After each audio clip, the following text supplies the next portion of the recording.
Hi friends, మీ అందరూ మహాశివరాత్రి ఎలా చేసుకున్నారు? బాగా చేసుకునే ఉంటారులేండి. కొంతమంది కొండకు వెళ్ళినోళ్ళు ఉంటారు. అలాగే ఇంటి దగ్గర జరిగే తిరణాలకు వెళ్ళి ఉంటారు. చుట్టుపక్కల ఏవో తిరణాలు జరుగుతూ ఉంటాయి కదా.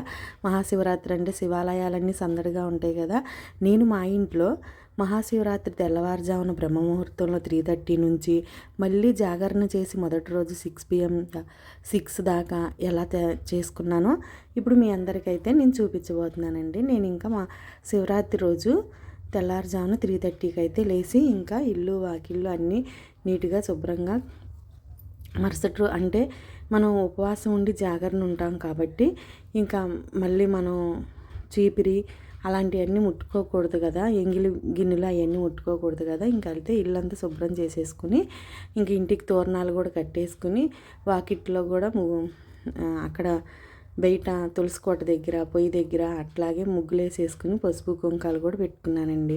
మామిడాకులు తోరణాలు కట్టుకున్నాను. మరి శివపార్వతుల కళ్యాణం అంటే ప్రతి ఇంట్లో కళ్యాణమే కదా, మరి మనం కూడా పచ్చగా తోరణాలు కట్టుకోవాలి కదా. ముందు మరి గడపనైతే పూజించుకోవాలి. గడపకైతే ముగ్గేసాను అనమాట. కానీ నన్ను శివయ్య ఎంత పరీక్షించాడంటే మామూలుగా పరీక్షించలేదండి. నేను ఈ మహాశివరాత్రి చేస్తాను అని అనుకోలేదనమాట. ఎందుకంటే నేను ప్రతి శివరాత్రికి మామూలుగా జాగారం ఉంటానన్నమాట. అది ఎప్పటి నుంచి మొదలైందంటే మా చిన్న బాబుకి నా జీవితంలో నాకు జరిగింది.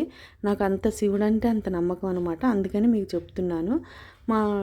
వాడు ఫస్ట్ క్లాసు సెలెక్ట్ అవ్వడం కోసం వాడు అసలు సెలెక్ట్ అవుతాడు అనుకోలేదు స్కూల్కి జాయిన్ అవ్వడానికి. ఎందుకంటే వాడికి అసలు ఏం వచ్చేవి కాదనమాట.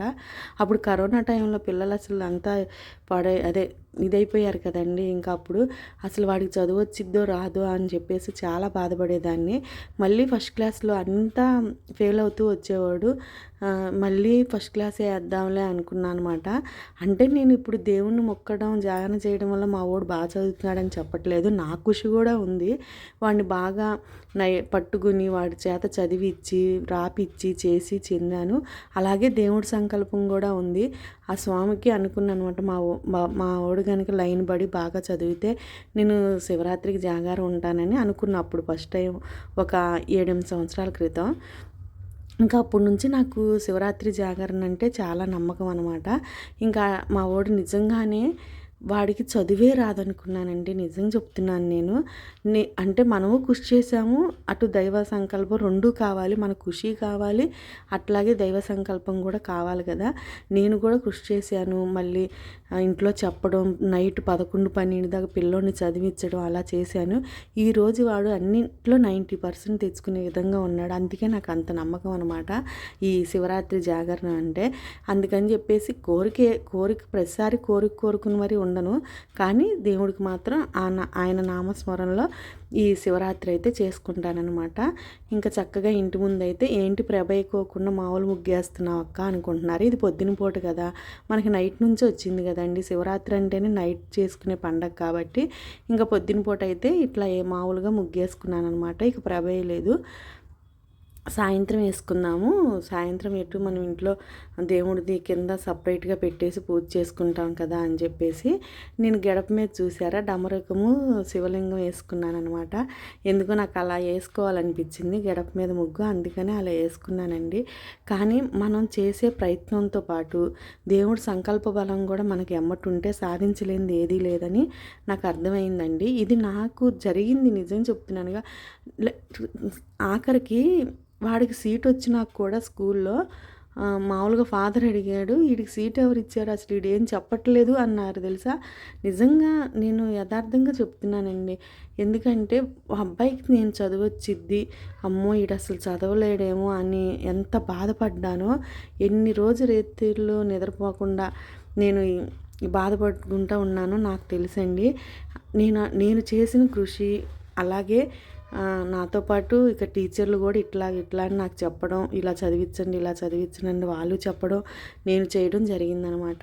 ఇక ఇంట్లో పని అంతా పూర్తి చేసుకుని ఇంకా అలా వాడినైతే చదివించుకున్నాను. ఇప్పుడు వాడు 90%లోకి వచ్చాడు అంటే అంతా దేవుడి దయ అనేదే నా నమ్మకం అనమాట.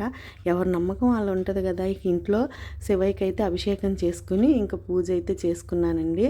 ఇంకా పూజ చేసుకుని అష్టోత్తరాలు చేసుకుని ఇంకా ఇదంతా పొద్దున పూట పూజ అనమాట. ఎందుకంటే పొద్దున్న పూజ చేసుకుని శివాలయానికి వెళ్ళొచ్చి మనం ఇంకా ఉపవాస దీక్ష అనేది తీసుకోవాలి. నేను ఇంకా 6 కూడా అవ్వకముందే ఇక గుడికి అయితే వెళ్ళిపోయానండి. ఎందుకంటే తెల్లవారుజామున వెళ్తే సోమవారికి అభిషేకాలు చేస్తారు. మనం తీసుకెళ్ళిన నాటితో సోమవారికి చక్కగా అభిషేకాలు చేస్తారని ఇంట్లో అయితే గబగబా ఇట్లా లిల్లీ పూలతో అష్టోత్తరం చేసుకుని ఇక హారతి ఇచ్చేసి తొందరగా గుడికి వెళ్ళిపోదాం మనం తెల్లారకుండానే. ఎందుకంటే ఎక్కువైపోతారు కదా గుళ్ళో జనాలు. అసలు ఆ కోటప్పకొండలో చూడండి తొక్కిసలాట్లు. నిజం చెప్తున్నానండి, మీరు వెళ్ళాలనుకుంటే 2 రోజులు ముందైనా వెళ్ళాలి, తర్వాత 2 రోజులు వెనకెళ్ళి వెళ్ళాలి. ఇట్లా జాతరలు జరిగేటప్పుడు దర్శనాలకు వెళ్తే చాలా ఇబ్బంది పడతామండి. ఎప్పుడైనా ఆ దేవుణ్ణి చూస్తాం. అదే ఇంట్లో ఉండి కొలుచుకోండి, ఇబ్బంది పడొద్దు, పిల్లలతో అవస్థ పడొద్దు అనమాట. ఎందుకంటే మన జాగ్రత్తలు మనం లేకుండా అవతల వాళ్ళని నిందించడం కూడా తప్పే కాబట్టి ఇంక అందుకని పొద్దున్నే వెళ్తే జనాలు ఉండరని చెప్పేసి వెళ్ళాను. ఇంకా ఇంట్లోకి మా కైలాసం నుంచి దిగి వచ్చిన శివయ్యలా ఉంటాడు కదా. ప్రతిసారి నేను షార్ట్ వీడియోలో కూడా చూపిస్తూ ఉంటా. మా శివయ్య చూడండి ఎంత బాగా అయితే బాగా పైనుంచి దిగి వచ్చినట్టుగా కైలాసంలో మేఘాల మధ్యలో తేలాడుతున్నట్లుగా అనిపిస్తుంది కదా. నాకైతే అలాగే అనిపిస్తుంది. ఇది అట్లా చూస్తూ ఉండాలి అన్నట్లే అనిపించిద్ది. ఇంకా అట్లాగే ఇక గుడికి అయితే బయలుదేరాను అనమాట. ఇక మనకు దగ్గరలోనే ఒక 10 రూపాయల ఛార్జీతో ఉంటుందిలేండి. ఇంకా అందుకని చెప్పేసి ఇకైతే బయలుదేరాను. ఇంకా అక్కడ అన్నీ తీసేసుకున్నా, ఇంటి దగ్గర తెచ్చుకున్నాలేండి పాల ప్యాకెట్ అవన్నీ. ఇంకా అందుకని ఇప్పుడైతే ఏమీ తీసుకోలేదనమాట. ఇంకా పాలు అభిషేకం చేస్తారు కదా సోమవారికి, ఇప్పుడు పొద్దున్నే వెళ్తేనే చేస్తారు. లేకపోతే అలంకారం చేసేసారనుకోండి ఇంకా మనం తీసుకెళ్ళిన ఏవి కూడా సోమవారికి పెట్టరనమాట. ఇంకా అందుకని చెప్పేసి ముందే గబగబా అయితే వెళ్ళాం. ఇంకా లైటింగ్ అయితే పెట్టారు. ఇక గుళ్ళో బాగా లైటింగ్ అయితే పెడతారు కదా, ఇంకా లైటింగ్ పెట్టారనమాట. ఇంకా ముందుగా గడపకైతే దండం పెట్టుకుని లోపలికి వెళ్ళాము. ఇక ప్రభ అయితే రెడీ చేశారనమాట. ఇక పసుపు రాసి బొట్లు పెడుతున్నారు ప్రభకి. సోమవారికి ప్రభ కట్టారనమాట. ఇక సింపుల్గా శివాలయంలో ఇట్లా ప్రభ అయితే కట్టారండి. అసలు చాలా బాగా అనిపించింది అనమాట. ఇంకా ఈ గుడి చుట్టూ ప్రదక్షిణాలు చేసేసి ఆ తర్వాత ఉత్సవ విగ్రహాలు ఉంటాయి కదా, ఆ సోమవారి కళ్యాణానికి అయితే రెడీ చేశారు. ఇక మేము దర్శనం చేసుకుని ఇంటికి వచ్చేదలికి సూర్యుడు కూడా వచ్చేసాడండి. ఇంకా సూర్యోదయం కూడా చూడండి ఎంత బాగుందో. ఇంకా ప్రతిరోజు నేను సూర్యోదయం మాత్రం కంపల్సరీ చూస్తానండి. అందులో ఉండే ఆనందం వేరు. ఇంకా మళ్ళీ తర్వాత ఈవినింగ్ ఇంకా పొద్దునంతా ఉపవాసం ఉండి చక్కగా ఇంకా ఈవినింగ్ అయితే మళ్ళీ స్నానం చేసేసి నేను ఓడవటం చేయడం ఇంకెన్నీ చేయలేదులేండి. ఉపవాసం జాగరణ చేసేవాళ్ళు చీపిరీను ఎంగిలి గిన్నెలు పట్టుకోకూడదని నేనేం చేయలేదు. ఎందుకంటే కొంచెం పిల్లలు బాగా హెల్ప్ చేశారులేండి, చిన్నోడు కానీ పెద్దోడు కానీ. ఇంకా బయట అయితే ఇంకా ప్రవేశకుని పసుపు కుంకాలు అయితే పెట్టుకున్నాను అనమాట. ఇక సాయంత్రం పూట అసలు ఆ దేవుడు నన్ను ఇంకో విధంగా కూడా పరీక్షించాడండి. నాకు 3 రోజుల ముందు జ్వరం వచ్చింది. అసలు బాగా విపరీతమైన దగ్గు అనమాట. అసలు నీకు చేస్తానా లేదా అనుకున్నా. ఇంక ఇంజెక్షన్ చేసుకుని ట్యాబ్లెట్ చేసుకున్నా. నాకు ఓపుకుంటే చేద్దాంలే, లేదులే లేకపోతే లేదు అనుకున్నా. కానీ మళ్ళీ ఒక సంకల్పం అనేది ఉందనుకోండి, చెయ్యాలి అని పట్టుదల ఉంటే ఏదైనా సాధించగలవు అన్నట్లుగా నేను ఇంక లేదు ఎట్లయినా సరే ఆ స్వామికి నేను పూజ చేసుకోవాలి అని చెప్పేసి ఇంకా ఆ ట్యాబ్లెట్లు వేసుకుని ఇంకా ఓపిక తెచ్చుకుని ఇంకా మళ్ళీ జ్వరం అయితే రాలేదులేండి. కానీ ఇంకా ఓపిక తెచ్చుకుని ఇంకా స్వామిని అయితే ఎట్లయినా కొలవాల్సిందే, ఎట్లయినా నేను జాగరణ చేయాల్సిందే అని చెప్పేసి నిర్ణయించుకుని ఇంకా సోమవారి పీఠ అయితే పెట్టేసుకుని ఇంకా సోమవారం ఎట్టయితే అయింది. నాకు నా చేత ఆ స్వామి నాకు ఇంత భాగ్యాన్ని కలిగించి నాకు ఓపికనిచ్చి అట్లాగే నాకు ఇంత జాగరణ చేసే ఇది కల్పించి ఆ స్వామివారి నామస్మరణలో నన్ను మునిగేటట్టు చేసినందుకు ఆ శివయ్యకి మాత్రం జన్మ జన్మలకి రుణపడి ఉంటానండి. ఎందుకంటే నేను చేయలేను అనుకున్నాను, ఈ సంవత్సరం బాగోలేదనమాట. ఇప్పుడు మీకు నేను మాట్లాడుతుంటే కూడా తెలుస్తుంది, బాగా జలుబు చేసి కాస్త గొంతు కూడా ఇదైపోయిందండి. అందుకని ఇక సోమవారికి నారికేల దీపం అయితే పెట్టుకుందామని చెప్పేసి, ఎందుకంటే శివయ్యకి నారికేల దీపం పెడితే మంచిది అంటారు కదా. ఇంకా అందుకని కొబ్బరి చెప్పుకైతే పసుపు రాసి అలాగే ఈ ఊదితో అయితే బొట్లు పెట్టుకున్నాను అనమాట. ఇంకా మనం ఆల్రెడీ పసుపు కొంచెం తడిసి ఉంది కదా, అందుకని ఈ ఊది అనేది కనిపించట్లేదు. ఇంకా అట్లా బొట్లు అయితే పెట్టుకుని ఇంకా సోమవారికి అయితే రెడీ చేసుకున్నానండి. నేను ఎన్ని పెట్టి ఆ వినాయకుడిని మర్చిపోయానమాట. అయ్యయ్యో ఏంది నేను వినాయకుడిని చేసుకోలేదని మళ్ళీ చేసుకున్నాలేండి, కాకపోతే వీడియోలో చూపించలేదు. వినాయకుడిని పెట్టుకుని కూడా పూజ చేసుకున్నాను. మీకు మధ్యలో వస్తుంది, దాని మధ్యలో యాడ్ చేయడం, అది అటు ఇటు అయ్యి వీడియో మధ్యలో యాడ్ చేయడం జరిగింది.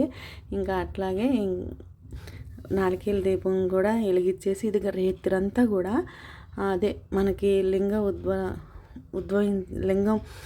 మనకి ఉద్భవించింది అంటారు కదా, ఆ టైంలో 12:08 నుంచి 12:58 దాకా ఈ నారికేల దీపం వెలుగుతూనే ఉందండి. అప్పుడు దాకా ఈ 2 దీపాలు మాత్రం మళ్ళీ తెల్లారి 7 దాకా అయితే ఆ దీపాల్లో నూనె పోస్తూనే ఉన్నానన్నమాట. ఇంకా నేను జాగరణ ఉన్నంతసేపు ఆ దీపారాధన వెలుగుతూనే ఉంది.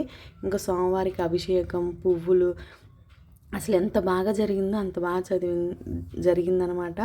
అటేమో అమ్మవారి ఫోటో అండి అది, ఇంకా శివలింగం. ఇటేమో ఇంకా మనకు తెలిసిందే కదా, ఇంకా సోమవారికి అభిషేకం చేసుకుని ఇక నైట్ అంతా పుష్పాలతో అట్లాగే విభూది నీళ్ళతో సోమవారికి అభిషేకం చేసుకుని ఓం నమ శివాయ, ఓం నమ శివాయ, ఓం నమ శివాయ, ఇంకా ఈ ఓం నమ శివాయ, ఓం నమ శివాయతోనే ఇంకా సోమవారిని పూజించుకుని ఫస్ట్ 6 నుంచి 9 వరకు ఫస్ట్ ఒక పూజ చేశాను. ఇది మొదటి పూజ. మొదటి పూజకి ఇట్లా చేసుకున్నాను అనమాట. అభిషేకం చేసి పువ్వులు తాంబూలం పెట్టేసి ఇంకో కొబ్బరి చెప్పులో బెల్లం ముక్క పెట్టి ఇక ప్రసాదంగా నైవేద్యంగా పెట్టుకున్నాను. ఇంకా రెండోసారి మళ్ళీ ఈ బూదితో అభిషేకం చేసుకున్నాను అనమాట. అభిషేకం చేసుకుని ఇంకో టైం ఏంటంటే ఇంకా 9 నుంచి 12 దాకా ఒక్కో టైంలో అంటే కాసేపు, అంటే ఒక గంట సేపు పూజ చేసుకుంటా ఉన్నా.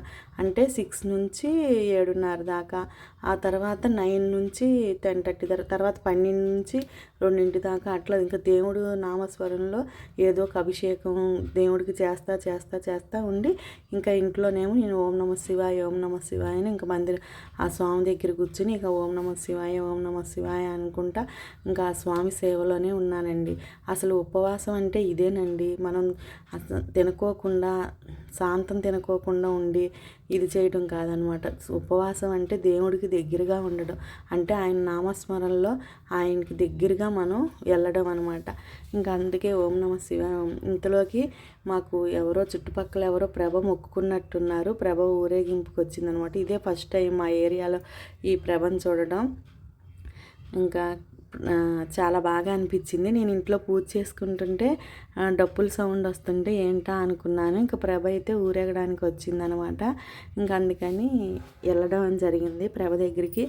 ఇన్ని సంవత్సరాలు ఎప్పుడు చూడలేదులేండి, ఇదే ఫస్ట్ టైం అయ్యేదలికి ఇంకా మా బాబు కూడా వెళ్ళి వీడియో తీసుకుని వచ్చాడనమాట. వాడు ఇంకా దాన్ని కూడా ఇందులో యాడ్ చేసి మీకు చూపిస్తున్నాను. ఇంకా పిల్లలు పెద్దలు అందరూ అసలు ఆ ప్రభ చుట్టూ చాలా సందడిగా అయితే ఉన్నారు. ఇంకా ఈలోపు నేను ఐస్తో శివలింగాన్ని చేసుకున్నానండి. మన అమర్నాథ్ స్వామి నా ఇంట్లోనే ఉన్నట్లుగా ఊహించుకుని ఇంకా ఐస్ గడ్డతో ఇట్లా లింగం వల్లే చేసుకుని ఈ స్వామికి కూడా ఇంకా పూజ అయితే చేసుకున్నాను అనమాట. అసలు చాలా బాగా అనిపించింది. ఎందుకంటే ఇట్లా బిల్వపత్రం కూడా పెట్టంగానే అతుక్కుంటుంది. అసలు చాలా బాగా అనిపించింది. ఇంకా అట్లాగే శంఖ పుష్పాలతో, లిల్లీ పూలతో, ఇంకా గన్నేరు పూలతో ఆ స్వామికి అయితే ఇష్టమో ఇదిగోండి ఫస్ట్లో చూపించాల్సిన వినాయకుడిని ఇప్పుడు చూపిస్తున్నాను అనుకోమాకండి. అది చెప్పానుగా వీడియో అటు ఇటు అయ్యిందనమాట. ఇంకా అందుకని చెప్పేసి మధ్యలో వచ్చాడు మా వినాయకుడు. నేను ఉన్నానని ఇంకా ఈ బూది నీళ్ళు అయితే కలిపానండి. కలిపి సోమవారికి అయితే అభిషేకం చేసుకుంటా ఉన్నాను. ఒక్కో బొట్టు అట్లా సోమవారి మీద పడుతున్నాయి అనమాట. ఇప్పుడు లింగం ఉద్భవించిన ఆ టైంలో వీటితో నేను పూజ చేసుకోవాలని రెడీ చేసి పెట్టుకున్నానండి. ఏంటి అంటే మారేడు దళాలు, తెల్ల జిల్లేడు పూలు, ఉమ్మెత్త పూలు. ఈ ఉమ్మెత్తకిను ఆ శివుడికి ఎంత ఇది ఉందో తెలుసా? మనకి క్షీరసముద్రంలో పోటీ జరిగింది కదా దేవతలకి రాక్షసులకి. అప్పుడు ఈ బాగా ఉపయోగపడింది. అంటే శివుడు కంఠంలో విషం నింపుకున్నప్పుడు ఈ ఉమ్మెత్త పువ్వు వెళ్ళి దేవతలు ఆ శివుడి మీద వేయంగానే ఆ విషమంతా లాగేశారనమాట. నేను మా బాబు హెల్ప్ చేశాడని చెప్పాను కదా, ఆయన చూపిస్తున్న పాపం గిన్నెలు కడుగుతున్నాడు. నైట్ నేను తెల్లారి ఆ ఎంగిలి ముట్టుకోకూడదని చెప్పేసి. ఇగోండి టైం 12:08 అయిందంటే లింగ ఉద్భవం జరిగే టైం అనమాట. ఉద్భవించే అదే మనకి లింగం ఏర్పడిన టైం అనమాట. ఇంకా ఆ టైంలో ఇంకా స్వామివారికి చక్కగా ఈ విభూతితో అభిషేకం చేసుకొని నేను చూపించిన విధంగా మారేడు దళాలతో అట్లాగే ఉమ్మెత్త కాయలతో తెల్ల జిల్లేడు పూలతో పూజ అయితే చేసుకున్నానండి. ఇంకా వెలుగుతూనే ఉంది చూసారా నాలుకేల దీపం మాత్రం. అసలు నాకు చాలా బాగా అనిపించిందండి. అసలు ఇంత అదృష్టం ఆ శివయ్య నాకు కలిగించాడు. ఆ శివుడు ఆజ్ఞ లేనిది ఏమైనా కుట్టదండి. ఇప్పుడు ఆయన ఆజ్ఞ లేనిది నేను ఆయన సేవకి నన్ను పిలుస్తాడంటారా, ఆయన సేవకి నన్ను ఎన్నుకుంటాడంటారా? ఆయన ఆజ్ఞ ఉంది కాబట్టి ఆయనకి పూజ చేసే భాగ్యం నాకు దక్కిందని చెప్పేసి నేను అనుకుంటున్నాను అనమాట. ఇంత భాగ్యాన్ని ఇంత బాగా చేసుకుంటానని నేను కూడా అనుకోలేదండి. ఎందుకంటే ఇంత బాగా అనుకోకుండా జరిగాయి, బాగా జరుగుతాయి అంటారు కదా, అలాగే జరిగింది నా విషయంలో అయితే. నేను అసలు చేస్తానో చేయనో అనుకున్న పూజని ఇంత బాగా చేసుకుంటాను, ఇన్ని దేవుడికి ఇష్టమైన వాటితో అనుకుని. ఈ చుట్టుపక్కలే ఉంటాయండి మాకు. చక్కగా అక్కడికి వెళ్ళి తెల్ల జిల్లేడు పూలు పనిమాల వెళ్ళి కోసుకొచ్చుకుని, అలాగే మా చుట్టుపక్కలే ఉమ్మెత్తికాయలు కూడా ఉంటాయి అన్నమాట. ఇంకా పూలు అయితే దొరకలేదులేండి. ఇంకా అవి కూడా తెచ్చుకుని గన్నేరు పూలతో ఆ స్వామివారిని అలంకరణ చేసుకుని అసలు ఆ పువ్వుల్లో నింపేసి అసలు ఇంత బాగా ఆ స్వామికి అభిషేకాలతో పువ్వులతో నేను పూజ చేసుకుంటానని చెప్పేసి నేనైతే అనుకోలేదనమాట. ఇంకా చక్కగా ఈ పూజ అయితే ఇంకా 3:15 దాకా ఇంకా ఆ స్వామి దగ్గర కూర్చుని ఆ స్వామి నామస్మరణలో అట్లా ఎప్పుడూ లేదు నాకు 9 అప్పుడు నిద్ర వచ్చినట్టు అనిపించిందండి. ఏంద్రా బాబు నాకు 12 దాకా నిద్రపోను మామూలుగా అయితేను, ఇప్పుడే నిద్ర వస్తుంది అంటే ఆ దేవుడు మనకు పరీక్షిస్తూ ఉంటాడనమాట. ఆగుతారా ఉంటారా లేకపోతే పడుకుంటారా అన్నట్లు ఆ దేవుడు పరీక్ష అవన్నీ. ఇక 3:15 అయిపోయిందనమాట. ఇంకా లేచి స్నానం చేసేసి ఇంకా నేనైతే మళ్ళీ పొంగల్ చేయాలి కదా. ఇంకా జాగరణ చేసిన వాళ్ళు పొంగల్ పెట్టుకుని సోమవారికి మళ్ళీ నైవేద్యం పెట్టి మళ్ళీ మనకి సోమవారికి కాస్త అభిషేకం చేసుకుని మళ్ళీ మన పని మనం చేసుకుని గుడికి వెళ్ళి వచ్చినాక ఇక ఉపవాస దీక్షను కూడా విరమించాలి కదా. ఇంకా అందుకని నేను కూడా రెడీ అయిపోయి ఇంకా సోమవారికి ఇంకా పొయ్యి కూడా చక్కగా రాత్రే చెప్పాను కదా మా బాబు అన్నీ కడిగి అక్కడ పెట్టాడండి అని. పాపం వాడు చాలా బాగా చేశాడని పిల్లలు భలే హెల్ప్ చేశారు. ఎందుకంటే ముట్టుకోకూడదు కదా, మా అమ్మ పూజ చేసుకుంటుంది కదా అని చక్కగా అన్నీ కడిగి ఆడ పెట్టారనమాట. ఇంకా నేను పొంగల్కి అయితే గిన్నెకి పసుపు రాసి ఇంకా బొట్లు పెట్టుకుని పొంగల్ చేసుకోవడానికి అయితే రెడీ చేసుకుంటున్నా. ఎందుకంటే మనం పొంగల్ చేసి ఆ దేవుడికి నైవేద్యంగా పెట్టి మళ్ళీ ఏదన్నా గుడికి వెళ్ళి మళ్ళీ సోమవారం తీర్థం తీసుకుని మనం ఉపవాస దీక్షను విరమించాలన్నమాట. ఇంకా 7 ఉపవాస దీక్షను విరమించి మనం తర్వాత ఏమైనా తినొచ్చు అనమాట. ఇంకా నేను 4 పొంగల్ పాలు పొయ్యి మీద పెట్టాను. ఇంకా అవి పొంగల్ చేసి మళ్ళీ గుడికి వెళ్ళి వచ్చేతలకి 6:30 అయింది ఇంటికి. ఇంకా తెల్లవారుజామునే గుడికి కూడా వెళ్ళిపోయాం. మేము వెళ్ళేతలకి గుడి తలుపులు కూడా తీయలేదు. ఇంకో విషయం తెలుసా, అంటే మేమే ముందు వచ్చామన్నట్టు. ఇక నాకు ఆ శివయ్యని ఎప్పుడు చూడాలి ఇక గుడిలోకి వెళ్ళి అనిపించింది. బాగా అలంకరణ చేశారు, కాకపోతే వీడియో తీస్తే ఊరుకోరు వాళ్ళు, అందుకనే చూపించడం జరగలేదనమాట. ఇంకా అట్లాగే నేను కూడా కాళ్ళకి పసుపు అయితే రాసేసుకున్నాను. నాకు ఈ కాళ్ళకి పసుపు రాసుకునే అలవాటు మాత్రం పాదండి. పూజ చేసినప్పుడల్లా ఈ కాళ్ళకి పసుపు మాత్రం కంపల్సరీ రాసుకోవాల్సిందే. ఏంటో నాకు కూడా ఇష్టమే కాళ్ళకి పసుపు రాసుకోవడం. ఇంకా ఆడదానికి అంతకన్నా ముచ్చట ఏముంటుందండి. ఈ లోపైతే ఇక పాలైతే పొంగినాయి అనమాట. హర మహాదేవ శంభో శంకర అని ఇంకా సోమవారికి నైవేద్యాన్ని అయితే ఇక రెడీ చేసాను. ఆ శివయ్య ఎక్కడున్నావయ్యా, అందరినీ చల్లగా చూడయ్యా, ఇంకా ఎన్నాళ్ళు మమ్మల్ని పరీక్షిస్తావో ఎన్నాళ్ళు నీవెంత పరీక్షించినా దానికి ఎదుర్కొనే విధంగా నేను నీ దయలో ఉంటానని చెప్పేసి నేను కోరుకుంటున్నాను. అసలు నాకు మాటలు కూడా రావట్లేదు అనమాట, అంత బాగా అయితే జరిగింది. ఈసారి మాత్రం నేను అసలు ఎంత బాగా చేసుకుంటానని నేను అనుకోలేదు. ఇక రాత్రంతా ఆయన నామస్మరణలో ఇంకా మళ్ళీ అభిషేకం చేసి లిల్లీ పూలతో పూజ చేసి ఆ శివయ్యకి తర్వాత పొంగల్ నైవేద్యంగా పెట్టేసి ధూపం వేసేసి హారతి ఇచ్చేసి ఇక ఈ తెల్లవారుజామున పూజ కూడా ఇలా చక్కగా ఎటువంటి ఆటంకాలు లేకుండా నాకు ఆ నొప్పులన్నీ ఎటుపోయినాయో అసలు ఆ జ్వరం ఎటుపోయిందో అన్నీ పోయినాయండి. ఏదో అంటారు చూసారా, అన్నీ దేవుడి చిత్తం అని చెప్పేసి ఆ దేవుడు ఆ శివయ్య దయ వల్ల నాకు ఈ భాగ్యం కలిగినందుకు ఆయనకి మాత్రం రుణపడిపోయి ఉంటానండి. ఇంత బాగా చేసుకుంటానని నేను కూడా అనుకోలేదు, కానీ బాగా జరిగింది. మీ అందరికి కనుక నా వీడియో నచ్చితే, నేను పూజ చేసుకునే విధానం నచ్చితే మీరందరూ నాకు లైక్ చేయండి, షేర్ చేయండి, అట్లాగే సబ్స్క్రైబ్ చేయండి.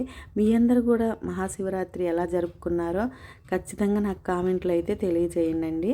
ఇంకా సోమవారికి ధూపం వేసేసుకుని నైవేద్యం కూడా నివేదన ఇచ్చేసి ఇప్పుడు హారతి కూడా ఇచ్చేసాను అనమాట. ఇక ఇంటి దగ్గర పూజ అయితే ఇలా కంప్లీట్ అయిపోయిందనమాట. సర్వమంగళ మాంగళ్యే సర్వే శివార్థ సాధకే శరణ్యే త్వయంబకీ దేవి నారాయణి నమోస్తుతే. హర మహాదేవ శంభో శంకర. తండ్రి శివయ్య, ఎక్కడున్నావయ్యా? అందరినీ చల్లగా చూడయ్యా. నీ ఆజ్ఞ లేనిదే చేమైనా కుట్టదంటారు, మరి నీ ఆజ్ఞతోనే కదయ్యా అందరూ బతికేది. అందరినీ చల్లగా చూడమని ఆ శివయ్య తండ్రిని కోరుకుంటూ మా బాబు 10th క్లాస్ ఎగ్జామ్స్ బాగా రాయాలని చెప్పి ఆ శివయ్యని కోరుకుంటున్నానండి. మీ అందరి ఆశీస్సులు కూడా మా అబ్బాయి మీద ఉండాలి. రేపు నుంచే వాడికి పబ్లిక్ ఎగ్జామ్స్ అనమాట. ఇంకా శివాలయానికి వచ్చేసాను. నేను వచ్చేతలకి తలుపులు కూడా తీయలేదన్నాం కదా, ఎందుకంటే వాళ్ళు కూడా అలసిపోయినట్టున్నారు బ్రాహ్మణులు. ఇంకా వచ్చి గుడి చుట్టూ ప్రదక్షిణాలు చేసేసి ఇంకోండి ప్రభ ఎదురుగా కట్టారు సోమవారికి. ఇంకా గుడి చుట్టూ లైటింగ్ చూడండి ఎంత బాగా కనిపిస్తుందో. ఇంకోండి సోమవారిని వీడియో తీస్తే ఊరుకోరన్నారు కదా, ఇంకా గుడి తలుపులు తీయలేదు కదా, ఇలా అయితే ఉంచారు. చూడండి ఎంత డెకరేషన్గా ఉన్నారు. ఓం నమః శివాయ.